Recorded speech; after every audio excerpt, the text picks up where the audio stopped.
Hi, I'm Mac Hayden. I'm Spencer's older, bearded, and fatter brother, and I'm here to talk to you about why I hate government shutdowns. One thing that kind of pisses me off is that government is pretty ineffective all year. I don't really see the difference of having a government shutdown or having a government in session, and neither does most anyone else until something like this happens. And it's becoming something of a every couple of years tradition. Some of the rhetoric that surrounds this is just absurd to me, because I feel like as a populace we've kind of gotten used to this. We know that it's not the end of the world, but the media still talks about these things, or the Democrats are still talking about it like we're entering Mad Max Fury Road. This isn't a full government shutdown. I don't think the US would ever okay a shutdown where we had to withdraw from any Middle Eastern country. So on the one hand, even though this is getting a little long and ridiculous, this basically means that we're not going to get our tax refunds on time, which is a bit of a bummer, and you're not going to be able to go to the DMV. Most of the other stuff is still in place, and lucky for you, if you're traveling,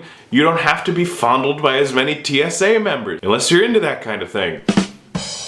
This is supposedly about security. We need to secure the border and we're gonna shut down the government no matter what. Here's some of the things that have shut down with the government. The Department of Homeland Security, which oversees the immigration courts that are used to deport people. And the TSA isn't completely shut down, but workers are just not showing up because they're not getting paid. And so many people have brought up, isn't this proof that we could there could be a terrorist attack? In the interest of protecting America, we could be hurting America. What's funny about this is how I felt when we introduced the TSA to begin with. It's just funny how ingrained all this stuff gets in you after a little while, but that's sort of the point. American policymaking always seems to arise out of a sense of terminal and manufactured crisis. Sometimes we get a real crisis. 9/11, real crisis. Response to it, little iffy. 2008 financial collapse, definitely a crisis. Again, response to it,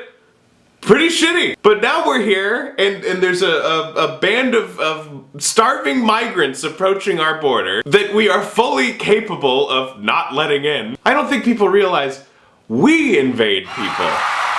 People don't genuinely invade us, so we need to stop panicking about that. But Trump's saying he's gonna declare a national emergency if he doesn't get his wall and doesn't get his way. If he declares a national emergency over that, and that is how the shutdown resolves, what else is going to be declared as a national emergency? And I know this is the same slippery slope thing you hear when like the Republicans used to say, if we let gay people get married, they're gonna get married to tomatoes. And so I don't want to be alarmist here. Let's just talk in stuff that's already happened. The Patriot Act came about as a response to a real national emergency. Since then, it's just ballooned and expanded to the point that you eventually get Edward Snowden saying, yes, they are spying on all of us. So my concern is that if this doesn't get resolved in the usual way between like compromise within the parties, and Trump does pull this, that's just the beginning of a whole new precedent, and we've already crossed way too many goddamn precedents. He just needs this wall so badly. There's no way to really end this that I can see. It is, pardon me a little joke, a little bit of a Mexican standoff. But the reason for that is that what does either group have to give to the other? Trump basically, master of the art of the deal he is, came into a meeting where he does not have any sort of you give me this or else power, now that the Democrats have taken back the House, and said, you give me the wall or else. He hasn't given them anything in concession. They don't have anything because they have no ideas. And so we've just got a bunch of people yelling at each other saying, it's your shutdown, no, it's your shutdown. And it just goes to show that at this stage in American life, we live in this sense of fear that something's going to go terribly wrong at any given time, and then we lose the TSA, we lose the Department of Homeland Security in the interest of security, and nothing's really happened. And yet here we are, we're all so mad at each other because of this fear of the other that's just being stoked over and over and over again because it's the only way these idiots know how to get anything passed. And we're just reaching more and more of these points of just complete contradiction and clash where there's no room for compromise. Because ultimately this comes down to,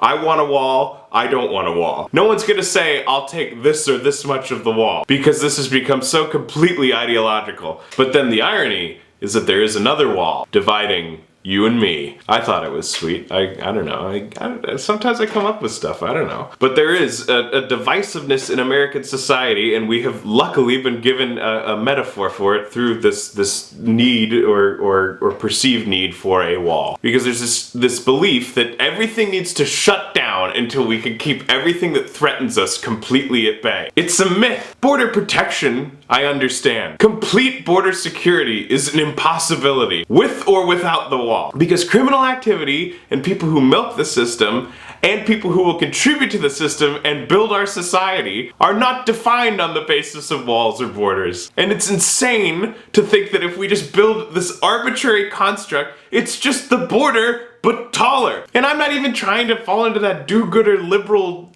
idea that there are no bad immigrants. And the reason I don't think that is there's no such thing as a purely evil person or a purely good person, and as a result, citizens and non-citizens are both probably, I don't know, toss-ups. There's gotta be a better way to solve this than whatever these goombas are saying in closed doors or in front of cameras. But who knows? We're closing in on week 4 of this shutdown. I kinda hate everyone involved. And for most of us, not a whole lot's changed.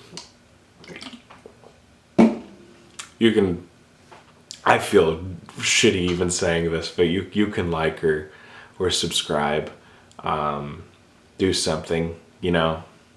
Don't be mad if you don't, you know. If there were a way you could just like my videos instead of Spence's, that'd be real cool.